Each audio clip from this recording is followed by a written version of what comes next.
After adding Tyler O'Neill and Gary Sanchez, I thought the Orioles might be done signing hitters this offseason, but that was not the case, as they've brought in an interesting outfield option in former top prospect Dylan Carlson on a one-year deal. I'll give you his scouting report and tell you how he fits in with the O's, coming up on this episode of the Locked On Orioles podcast.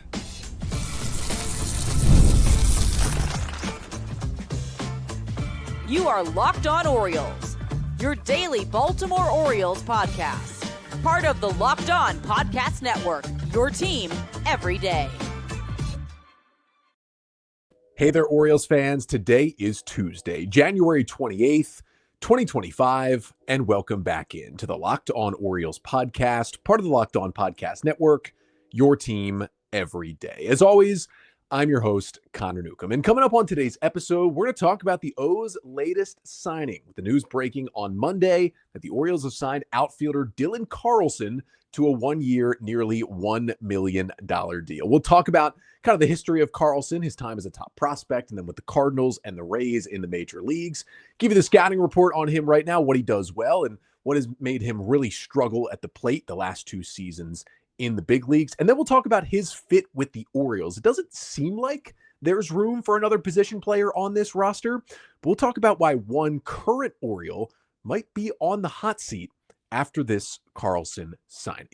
But that's all coming up on this episode of the Locked On Orioles podcast, which is brought to you by Game Time. Download the Game Time app, create an account, and use code LOCKEDONMLB for $20 off your first purchase. So let's talk about Dylan Carlson. As the news came out on Monday, the Orioles have signed him to a one-year, $975,000 deal. If he reaches 200 plate appearances in the big leagues this season, he will get an extra $25,000 bonus, which would make it a one-year, $1 million deal for Carlson. So first and foremost, although it is a guaranteed big league deal, it is not a split deal. Reported by Andy Koska of the Baltimore Banner, is a full big league deal. It's about as low risk as you can get, 1 year, $1 million. And there was a team who signed in former top prospect outfielder who hadn't had a lot of big league success lately to a 1 year, $1 million deal last year. That was the San Diego Padres with Jurickson Profar, and he turned in an all-star season. I'm not saying Carlson's going to be Profar, but literally this time last year, a good team made a move like this, and it did work out. But who is Dylan Carlson at this point in his career? Well, he is a 26-year-old switch-hitting outfielder. And first of all, 26-year-old outfielders don't make it to free agency very often. Well, the reason he is even a free agent is because he was non-tendered this offseason by the Tampa Bay Rays, making him a free agent 2 years earlier than he would have been. Now, as I mentioned, a switch hitter, he throws with his left arm and was a first-round pick in the compensation round by the St. Louis Cardinals out of high school, 33rd overall selection back in the 2016 draft. He was a very highly rated prospect coming up with the Cardinals at one point in 2021, which was between kind of getting a taste of the big leagues in 2020 and then before the 2021 season when he kind of broke out.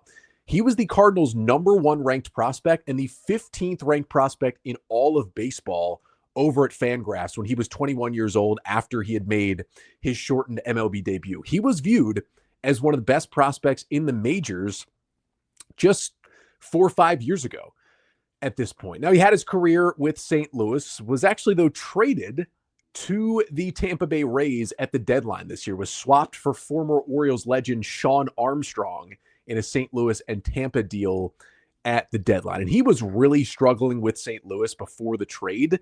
59 games, 138 plate appearances. He had a 51 WRC plus. He was hitting 198 for the Cardinals. He was better down the stretch for the Rays in 37 games with Tampa.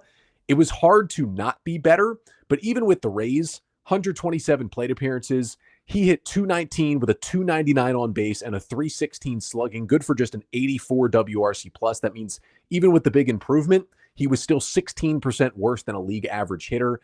8% walk rate and a really high, especially for him, 30% strikeout rate. He did hit 3 home runs and steal a couple of bags with the Rays as well, but just not a banner season for Dylan Carlson, who was worth -1 Fangraphs WAR between his terrible time with the Cardinals and then his pretty mediocre time with the Rays in each half of the 2024 season. Now, as I mentioned, he was a former top prospect, so there's still some value in there, and he has shown the flashes before. He debuted for the Cardinals in the shortened 2020 season, played in 35 games, kind of got his feet wet, and then really broke out in 2021. He was a National League Rookie of the Year finalist that year at age 22. He was an everyday starter for the St. Louis Cardinals, played 149 games, got over 600 plate appearances, and he hit 266, 343 on base, 437 slugging, 18 home runs, a 111 WRC plus, was playing solid defense at all three outfield positions, was worth over 2 wins, and it looked like a really good start to a career for a 22-year-old former top prospect. And then he just kind of never returned to that level. He still had a solid season the next year in 2022, didn't get as much playing time, played in 128 games. This time dealt with a couple of injuries, but his average dropped to 236. His power kind of went away. He dropped from 18 to 8 home runs, but he was still a 98 WRC plus guy. So basically was a league average hitter, had a better defensive season in the outfield. So still was worth about 2 wins and was still a valuable player to the Cardinals in 2022, but it kind of stopped after that. He really fell off offensively in 2023 with St. Louis. Also missed some time, ended up only playing in 76 games that year for the Cardinals, turned into a part-time player, had just an 83 WRC plus, dropped to a 219 average with a 333 slugging percentage, was not hitting for any power at all. He was worth 0 WAR.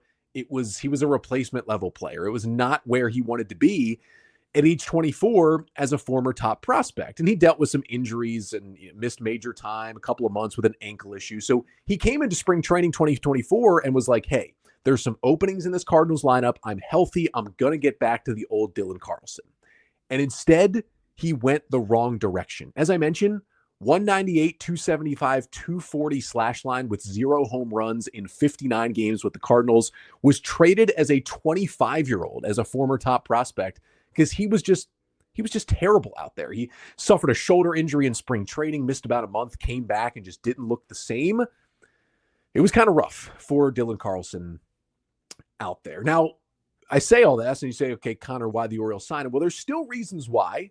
He's got some talent in that bat and this could still go well. Let's talk about how this move, and again, it's low risk, right? 1 year at most $1 million, how it could go well for the Orioles. And the first thing really is, like, he still has hit lefties well in his career. He didn't do it this year. That's because he didn't hit anybody well, but he was still much better against lefties than he was against righties. Remember, he is a switch hitter, so he always has the platoon advantage when he is at the plate. But in his career, he's been much better as a right-handed hitter against left-handed pitchers. It makes you think, should he just go righty full time? But he had a 57 WRC plus from the left side, 79 from the right side. That's still bad, but obviously much better when he's facing lefties. But even in 2023, I mentioned he was a bad hitter in 2023, not to the level he was in 2024, but still was not good. Even that year, he had a 117 WRC plus against lefties and a 67 against righties. Remember, WRC plus, kind of an all-encompassing offensive stat that takes into account all the parts of things, hit for power, average, all that good stuff, extra bases, strikeouts, walks, home runs, park adjusted, all that good stuff, where 100 is league average. So 117, he was 17% better than a league average hitter facing left-handed pitchers, despite an overall bad season in 2023. So it was still in there. And when you go back to his better days and you look at his career, in his career from the right side of the plate against left-handed pitching, a career slash line of 285 average, 361 on base, 431 slugging. That's a 122 career WRC plus against lefties, while it's just at 83 against righties. That tells me he's been a pretty good, at least platoon hitter throughout his career. And that tells me, despite the bad year in 2024, he still has value. And that is something that the Orioles have been adding all offseason, guys who hit better against left-handed pitching because of injuries and performance. They struggled in that spot down the stretch last year. And at the very least, he can kind of fit that Austin Slater, Austin Hayes, Ryan McKenna kind of mold on this Orioles team, where he's an outfielder who can play all 3 positions and can hit lefties. And at the very least, the Orioles haven't really added back that kind of guy this offseason. And also, like, he was known for his pitch selection skills when he was in the minors. Like, he was never an exit velocity monster, was never putting up in the minors or major leagues these crazy hard hit numbers. That is not what made him a top prospect when he was coming up with the Cardinals. It was his bat to ball skills, which are considered really good, and also just this really good batter's eye at the plate. Now, he still had some good raw power and game power in the minors, at least according to Eric Longenhagen of Fangraphs. It hasn't really played out in the majors. He's never gotten close again to the 18 home runs he hit in 2021. But he still has those good pitch selection skills. And while that did kind of go away in 2024, we'll talk about that, before last season, he was posting okay strikeout rates under 20%, good walk rates up above 10%. Those are good skills to have. He's got big league experience playing all three outfield positions. He's not the greatest Gold Glove outfielder in the world, but even in 2024, he played all three positions in the outfield, which is certainly helpful to have a versatile player who can do that off the bench. And listen, we know 2024 was just a terrible season for Dylan Carlson, but he gives you a lot of roster flexibility. He still has 3 option years remaining, which means the Orioles can freely send him back and forth between MLB and AAA this season without losing him to waivers. And that kind of falls into how he could fit with the O's, because it's like, yeah, they're signing him to a big league contract. So you assume a guy signed to a big league deal is going to have a big league roster spot. He doesn't have to, because he has options. You could easily just send him to AAA to begin the year and then just wait until you need him.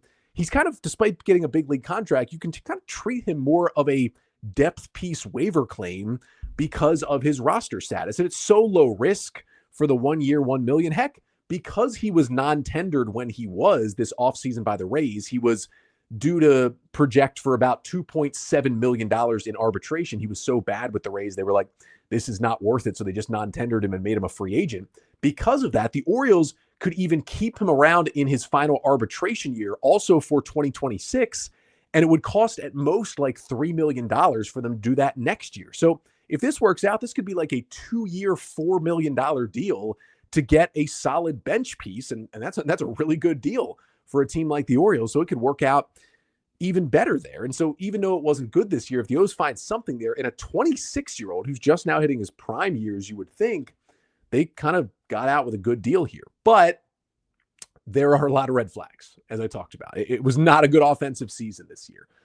So next up, let's dive into, okay, why was that offensive season so bad? And what are the red flags here? Like, where does this just become a guy who sits in AAA all year and really doesn't contribute to the Orioles? We'll get to that coming up next. But first, this episode of the Locked On Orioles podcast is brought to you by Game Time. Now, attending NFL playoff games is an unforgettable experience that brings fans together. I've never been to an NFL playoff game, but you know I've been to MLB playoff games. I've been to NHL playoffs. I've been to NBA playoffs. Been to some college sports postseason. There is nothing like it as a fan. And at Game Time, that's where you can get those tickets. They have a new feature called Game Time Picks that makes getting tickets for events even easier. It filters out the fluff to show you only incredible deals on great seats, so you don't have to waste time searching through thousands of tickets. And I know we're at the Super Bowl at this point for football, but hey, hockey, basketball, getting closer to baseball tickets, find them and find great values on Game Time. With Game Time Picks, you can find tickets. Browsing through the deals is simple. You can find great value for all of the seats. And the on-time ticket delivery and the lowest price guarantee gives you peace of mind. So take the guesswork out of buying tickets with Game Time. Download the Game Time app, create an account, and use code LOCKEDONMLB for $20 off your first purchase. Terms apply.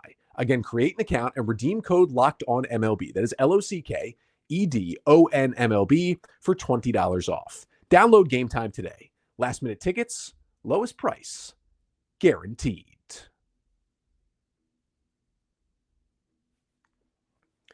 So for Dylan Carlson, it is certainly not the prettiest picture that you're painting when you look at some of his pages and watch him play over the last couple of seasons. Let's talk about kind of the red flags in his game. How does this go wrong? Like, again, it's a very low risk deal, 1 year, $1 million for a guy with minor league options. You really could just stash him in AAA for the whole year as depth if it doesn't go well. It's not dissimilar to a guy the Orioles are bringing in on a minor league contract, like a Franklin Barreto or someone like that, who they're just bringing in for depth. It's not that much of a step up from that if it doesn't go well for Carlson. And here's some of the reasons why it may not. I mean, he has definitely been real bad offensively the last 2 years. I mean, even last year, he didn't even hit lefties, right? He was pretty bad. And you look under the hood, like his 25% chase rate, which is pretty solid, it's a pretty low number, was the only thing under the hood when you look at his baseball savant page and the underlying metrics. That was the only thing that looked good, even compared to like an average big leaguer. Everything else, you're looking at hard hit rate of 25%. That is abysmal. Barrel rate of just over 2%. Terrible bat speed. Like the baseball savant page is a lot of blue. It is not nice to look at. He's been a solid base runner. He's got good arm strength in terms of his left-handed throwing arm in the outfield. Like that's pretty much what he has going for him on that underlying stuff on the savant page. And since the start of 2023, he has a 75 WRC plus. That is 25% worse than a league average hitter. He has been equal as a hitter to Jorge Mateo in that stretch. Certainly a guy not known for his offense. That 75 WRC plus among big league hitters who have gotten at least 500 plate appearances in the big leagues over the past 2 seasons, 75 WRC plus is 18th worst in the majors. You look at his 606 OPS, that is on base plus slugging, 9th worst in the big leagues. His 304 slugging percentage, 5th worst in the big leagues. Here are the only 4 players who had a worse slugging percentage, minimum 500 plate appearances in the last 2 years. Tim Anderson, basically the worst hitter in baseball in that stretch, has been DFA'd multiple times. Miles Straw, maybe the other worst hitter in that stretch, who's now in AAA. Taylor Walls, who has been a disaster for the Rays. And then Nicky Lopez, who at this point is a slap singles hitter for the White Sox. Those were the only 4 hitters who had a worse slugging percentage over the last 2 years of guys who actually played in the big leagues than Dylan Carlson. That's a little concerning for a guy who did pop 18 home runs in his rookie year and was seen as a guy who had above average game power when he was a top prospect with the Cardinals.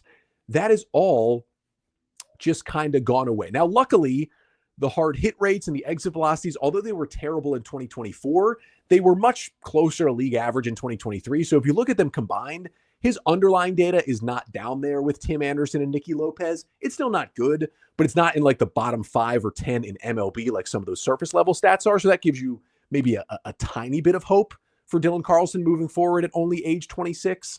But I think what can explain a lot of this, and especially a terrible year in 2024, the bad metric data, is like he has had issues with injury in his career and a specific injury in 2024. So 2021, he missed 10 days with a wrist sprain. 2022, he missed 3 weeks with a hamstring strain and then 10 days with a thumb strain.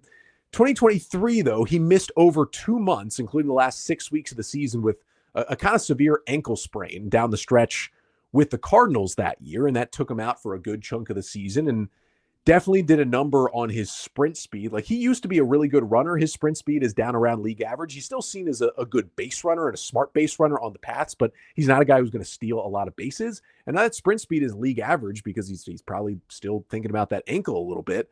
But the big injury I want to talk about is what happened this year. Now, he had an issue in spring training, kind of ran into the wall going after a fly ball, had a sprained AC joint in his shoulder, missed just over a month with that injury, came back in, late April, I believe, early May to rejoin the Cardinals after that injury. But he was not the same. And again, I know he was already trending in the wrong direction offensively before that shoulder injury, but shoulder injuries can really do a number on you offensively. They can jack up your swing.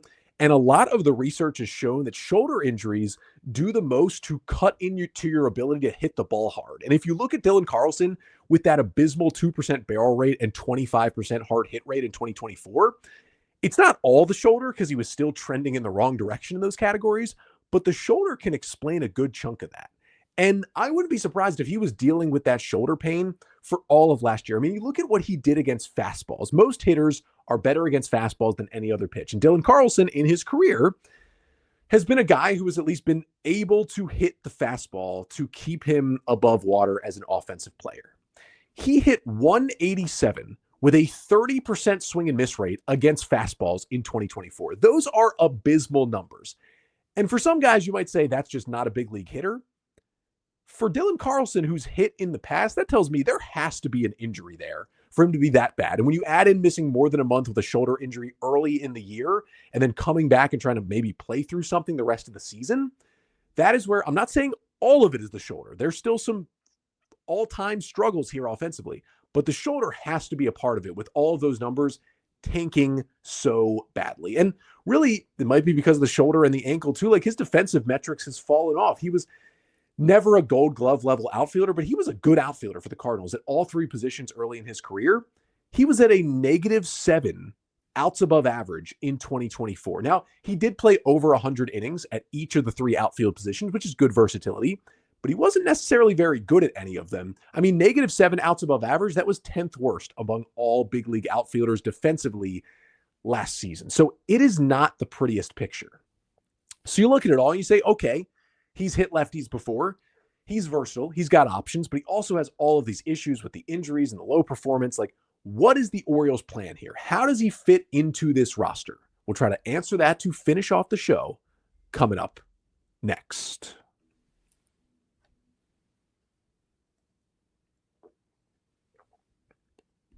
So the question is, how does Dylan Carlson fit with the Orioles? It's a one-year deal worth just under $1 million. So super low cost, super low risk. And he does have options. That is the best part here. He has minor league options. So you don't have to send him through waivers if you want to send him down to AAA. You can just send him to AAA. That makes him really, really flexible. If he's struggling, he can just be sent to AAA. Heck, he can just start the year in AAA and miss out on the opening day roster. So despite the fact that he's on a major league deal, and most guys that you sign to an actual major league deal, even if it is just 1 year, $1 million, like it is for the Orioles and Dylan Carlson, he is not guaranteed an opening day roster spot because the Orioles went and got him, but they know they can just stash him in AAA for a bit and work with him, get him healthy, and see if they can fix that swing, whatever they want to do with Dylan Carlson. Think about it like this. Emmanuel Rivera, who the Orioles claimed off waivers late last year when Arias and Westberg were injured and the team was struggling so badly. And Rivera was really good down the stretch for the O's, but he had never hit in his career. Kind of feels like a one-off situation. The Orioles have so many infielders. I thought, hey, the O's are just going to non-tender Emmanuel Rivera, but they didn't. They kept him around, and in arbitration, they're going to pay him basically a 1 year, $1 million deal in 2025. But if we're being honest with ourselves, unless the Orioles suffer multiple injuries to position players in spring training, I just see no place for Emmanuel Rivera on this roster. I think you would agree, if you're watching or listening at home, that it's most likely before opening day, Emmanuel Rivera is going to get DFA'd, and there's just not a path for him to make the opening day roster. But the Orioles have kept him around at $1 million just to be depth in spring training, just in case something happens. And even though Carlson is a guy they went out and got on a major league deal, he's closer to Rivera in that situation than you think. And while Rivera has to be placed on waivers, Carlson's more attractive to the Orioles because you can just send him right down to AAA freely. But that doesn't mean he won't win an opening day roster spot. When you get a big league deal, you're going to be in play there. And Carlson is certainly going to be in play. This is a guy who's been in the big leagues, despite struggles and injury, since 2020. Like, he is a major league player, maybe one that's struggling, but a major league player at this point. I got to say, we've talked about how Jorge Mateo at this point is probably like the last position player to make the roster. He gives the Orioles the speed, the versatility to potentially play all the infield positions and the outfield. He can hit lefties a little bit. He still has some spot on this roster, but we have also talked about how Mateo missed the final 2 months of last year, had the elbow surgery, and Mike Elias has said he's still unsure if Mateo will be healthy and ready for opening day. We'll get more news on that as the Orioles kind of get into spring training in Sarasota here in a couple of weeks. And I've talked about how, okay, if Mateo's healthy, he probably gets the final spot on the opening day roster. And if he's not, I've mentioned how the Orioles brought in Daz Cameron on waivers this offseason. Right-handed hitting outfielder, has some speed, plays some defense, hits lefties. Well, I felt like, hey, if Mateo's going to miss the first month of the year, Daz Cameron is a really good replacement to roster him for a month and then just DFA him when Mateo comes back to take that spot on the roster. I thought Cameron was a good fit to fill in for Mateo. But Carlson could be better than a guy like Daz Cameron in that role. Cameron is an outfielder with a 107 WRC plus in his career versus lefties. Carlson's at 122. They both play all three outfield positions. They both bring you a little bit with the bat against lefties, but Carlson brings you more with more big league experience. And Jorge Mateo, well, he's only at a 94 career WRC plus against left-handed pitching.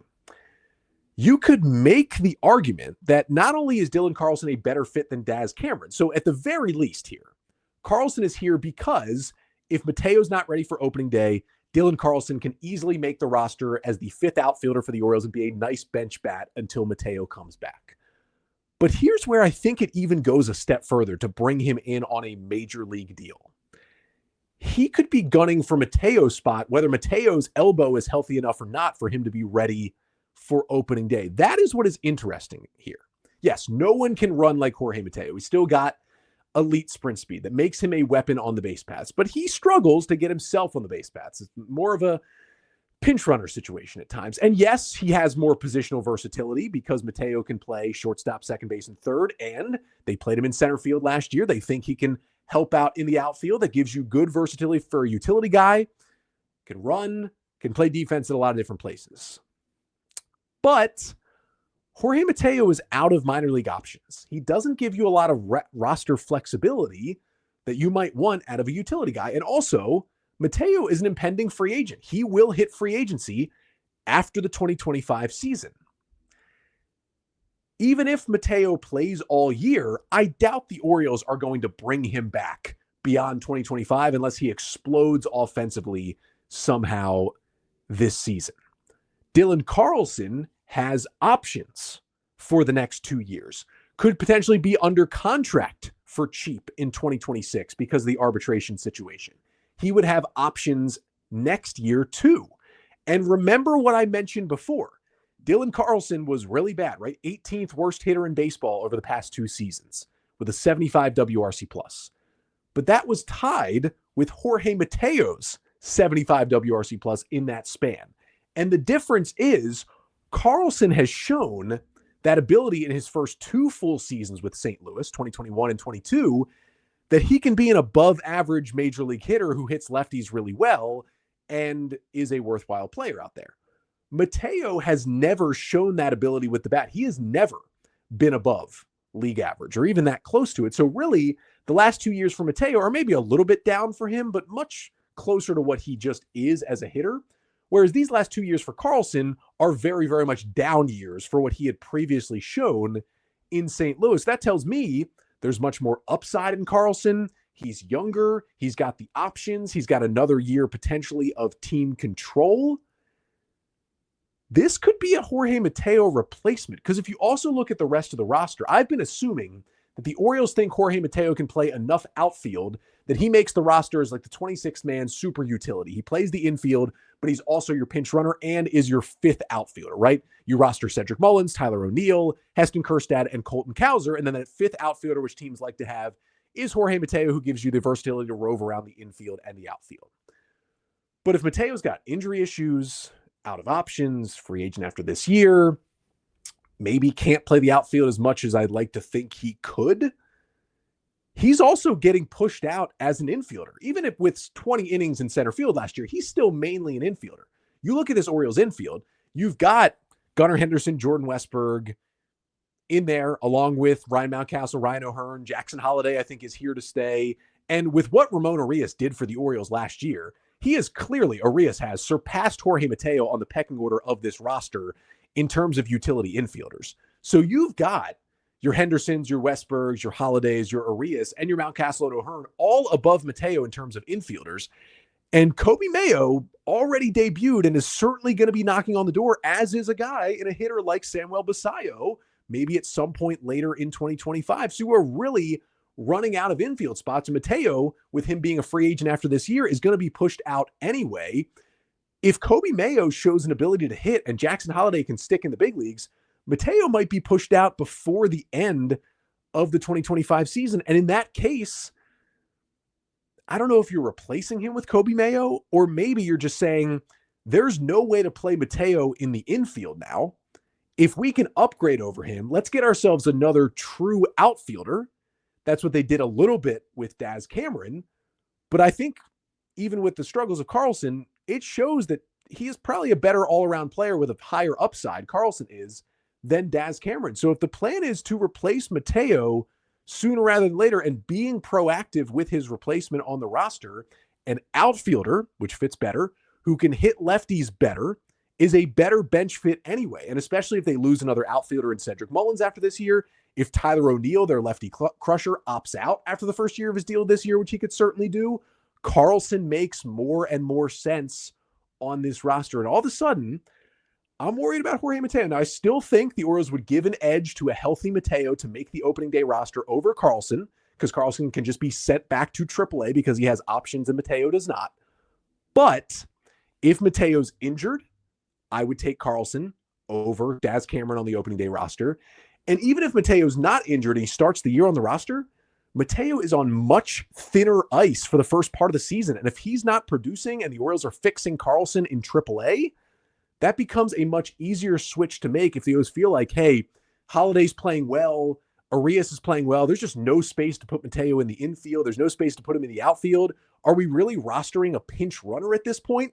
Carlson might make us better. And I think even with his struggles last year, he does.